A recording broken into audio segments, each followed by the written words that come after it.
What's up, everybody? It's your boy. I'm wearing a hat inside because I didn't shower today because I am a piece of garbage and didn't feel like getting naked and getting in a shower. So that's why I'm wearing a hat indoors in my not fully painted room. Another thing that I've been too lazy to do. Anyways, as we come to the end of this 2019 year, that's the year we're in, I think. I just wanted to wrap some things up. I have some final thoughts. See if I can make this lighting any better. Jesus Christ. Okay, there we go. Just some finagling. I think I made it work.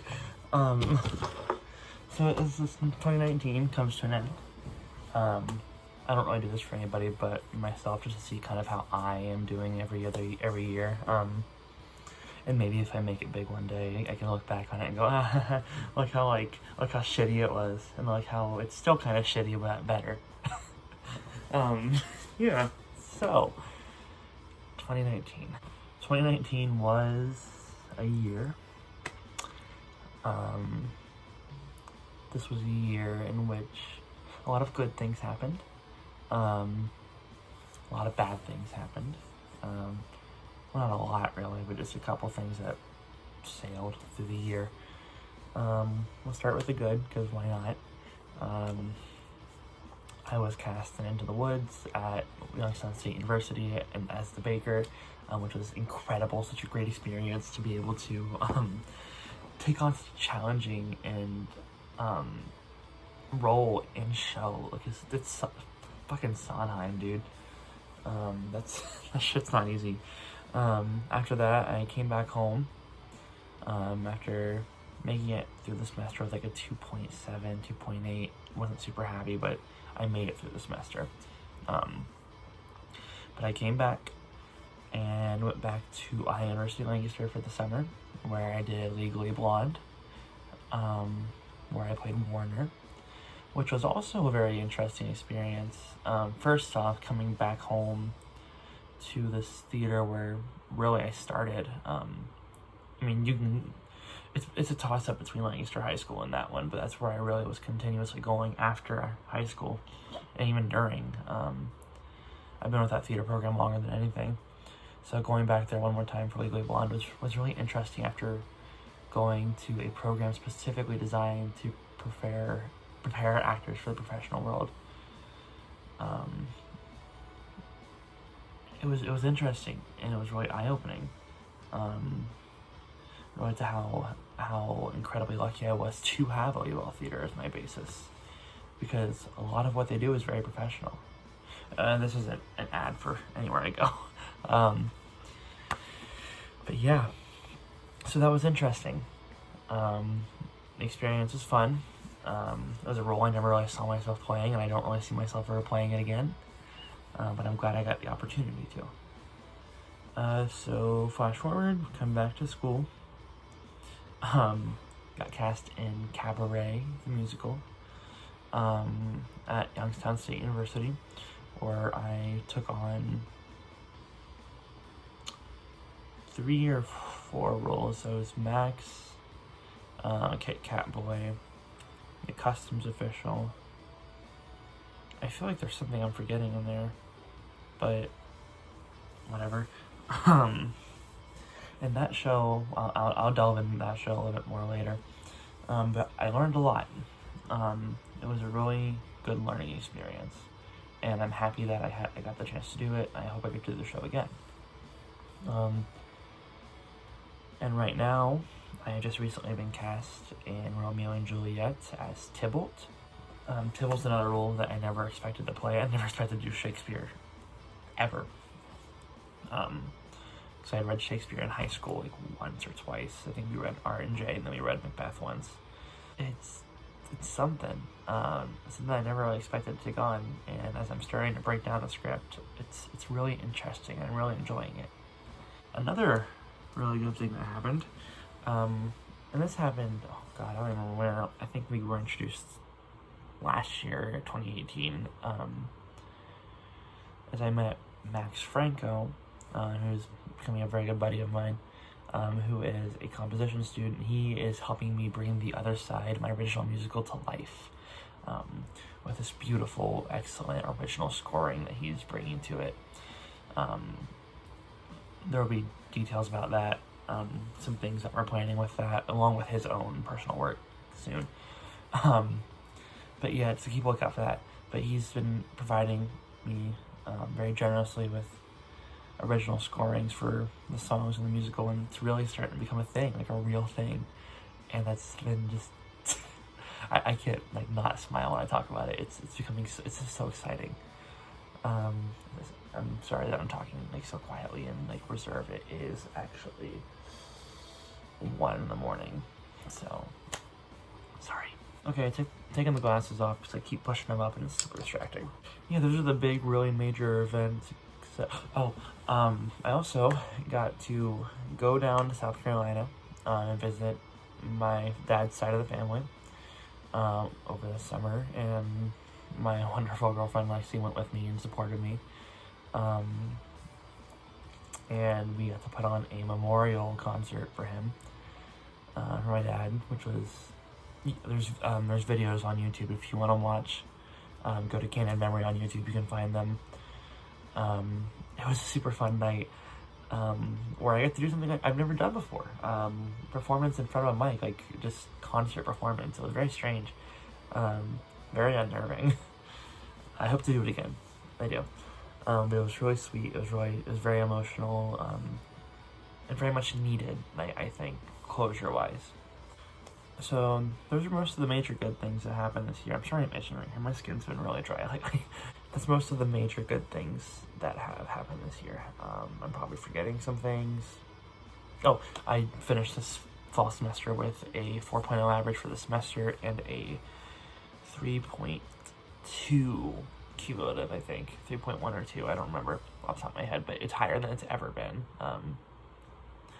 like since like 9th grade. So I'm really happy with how things are. But yeah, but 2019 was also a year of struggle. There's a lot that I kind of neglected to talk about with anybody, with Lexi or with my friends. I finally have been talking to Lexi and it's been helpful. But after, this is where the video gets dark, so if you don't like it, I'll put a timestamp in the description that you can skip to skip all the depressing shit. Yeah, so after my dad died, it was in the middle of grief, so it was right after I graduated. It was the summer after I graduated. It was my first semester at UL. It was hard. I never really had proper time to grieve. I still don't think I have. But I realize that it still affects me way more than I realized. It really changed who I was as a person. I put on a lot of weight.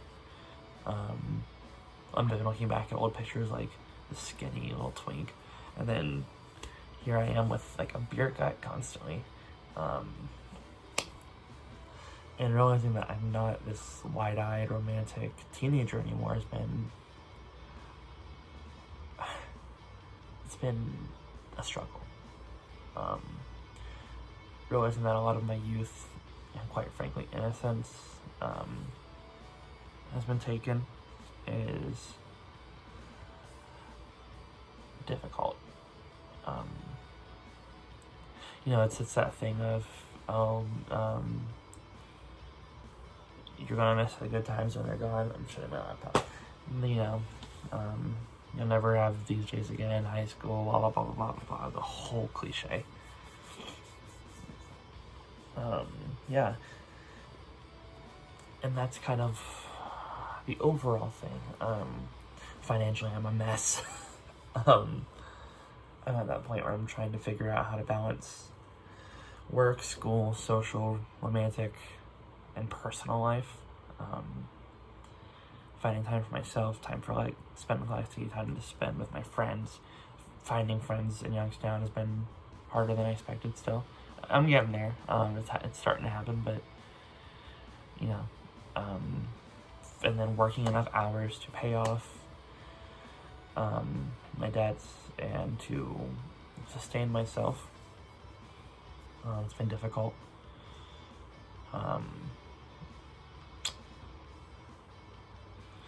But yeah, the main negative thing I kind of want to talk about here is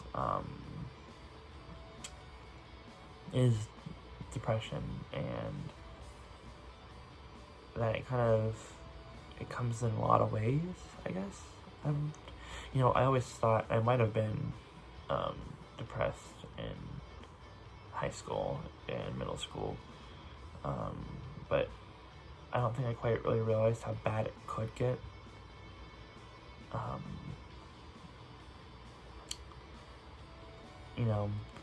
And I really pushed myself this semester to not let it hold me back. And I did, it didn't hold me back in terms of my grades, and in terms of my work. Well, okay, towards the end it affected my work ethic a little, but like my grades, like I said, I got a 4.0. I aced through this semester. But I started noticing myself like not eating when I should be. I started noticing staying up way too late or sleeping in way too late, skipping classes way more than I should have. And I found myself just randomly shutting down and not talking to people and not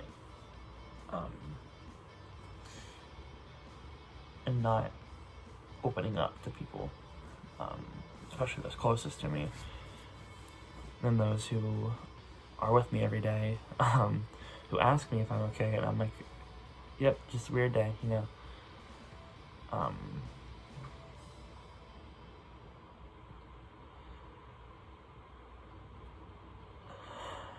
It's been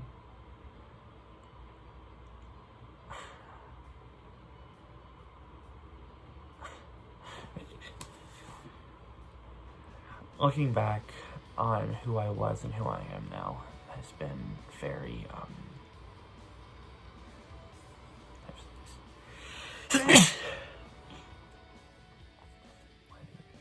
looking back on who I was and who I am now has been very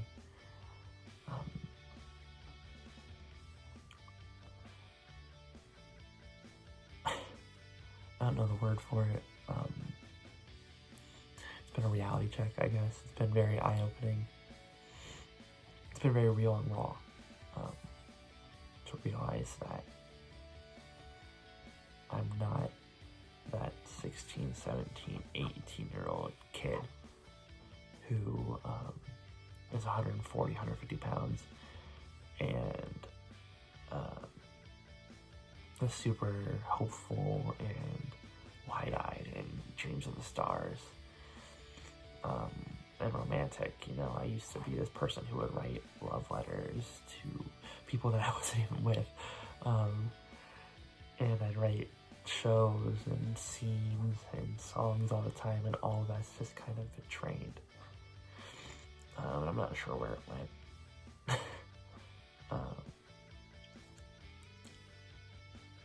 I'm trying to find it again. It's been hard because as you grow up, you kind of realize that life is a lot harder than you thought it was. It's a lot more complicated. And finding ways to still have that hopeful, wide-eyed dreamer idea with the logic part of your brain saying, but that's not how life works, is very difficult, because that's where I'm at. I am, right brain is very, or whatever it is, I'm trying to remember what word song. Yeah, the right brain is very much, I want to believe that the world is good, and that that I am hopeful for things to come. But then my left brain is just like, but that's not how it works. And that is a constant struggle for me. I'm rambling at this point. I guess things that I personally want to look forward to, I want to strive toward, and I hope that you, if you are watching this, strive for, even those who aren't, is finding peace of mind.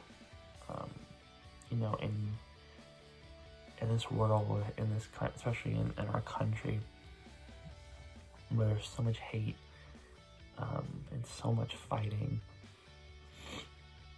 and politics. I'm not saying you shouldn't be in politics, because politics are very important right now. But finding moments where you can let that just kind of float to the background. Because as early 2000s as it sounds, there's only one life that we get, and spending the whole time fighting both ourselves and others isn't the way to spend it.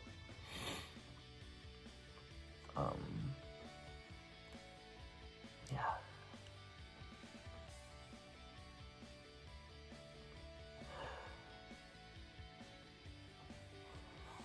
I look forward to more positivity and optimism in my life. I look forward to hopefully losing maybe 10 or 20 pounds by the end of the year. That's just a personal goal. Just so I feel a little bit more happy with how I am. I just want to be in better shape. Even when I was skinny, I wasn't in shape, but I looked in shape. Because I can't change the body I've grown into. I can just kind of tone it. I look forward to hopefully being smarter about my money, and having a more consistent flow of money, of income.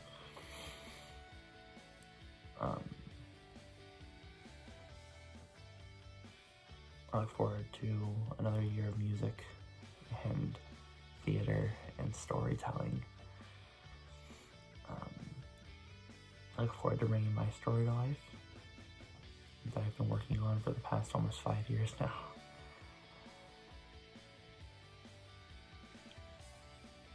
And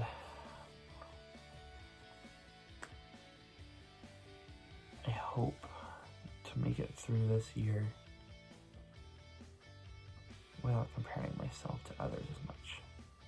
It's been a big struggle comparing myself to the people who have successful careers in my career path, people around me who are different than me, and so of course they have different strengths. So why do I care?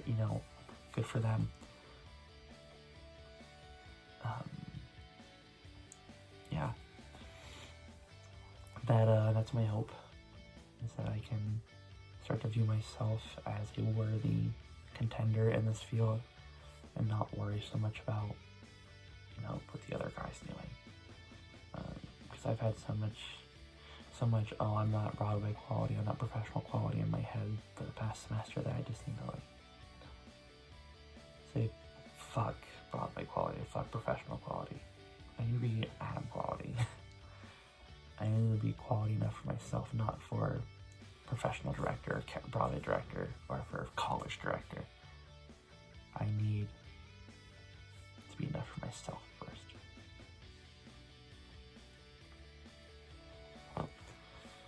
I need to be satisfied as an artist and as a person before I worry about what one person or what one panel of people is going to think about me. And yeah, that's my goal for 2020. Also to vote Trump out of office.